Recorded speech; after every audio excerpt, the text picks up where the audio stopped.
তো জয় যিশু। জয় যিশু। তো আমরা উৎসাহিত আছি আছি আছি তো হচ্ছে আজ পরমেশ্বর পিতার এই স্থানে এসে কি উৎসাহিত।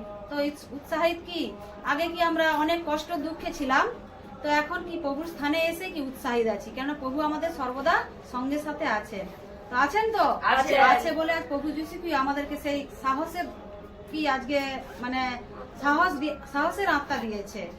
তো আজ প্রভু বাইবেল দ্বারা আজ আমরা শিখতে চাই তো চাই। তো যিহোশুয়া 1:5 বলছে, তোমার সমস্ত জীবনকালে কেহ তোমার সম্মুখে দাঁড়াইতে পারে না। আমি যেমন মসির সহবর্তী ছিলাম, তদ্রূপ তোমার সহবর্তী থাকিব। তুমি কেবল বলবান হও, সাহস করো, মহাভয়ে ভীত হইও না। তো এই বাক্য দ্বারা প্রভু শেখাতে চাইছে যে কি বলছে, যে তোমার জীবনকালে তোমার সম্মুখে কেহ দাঁড়াইতে পারে না। কি বলছে, আজ প্রভু আমাদের কি সাহস দিয়ে গেছে। প্রভু আমাদের সঙ্গে সাথে আছে না নেই? আছে। কেননা তিনি কি সেই মসির সহবর্তী ছিলেন, আজ আমাদের সহবর্তী থাকবে।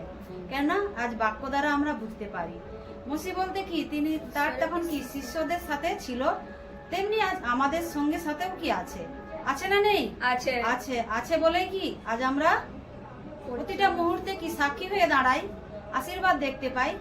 সেই জন্য আজ প্রভু বলছে যে আমি যেমন মসির সহবর্তী তদ্রূপ তোমার সহবর্তী থাকিব। তুমি কেবল বলবান হও, অতিশয় সাহস করো, মহাভয়ে ভীত হইও না। তো কি বলছে, তুমি কেবল সাহস করো।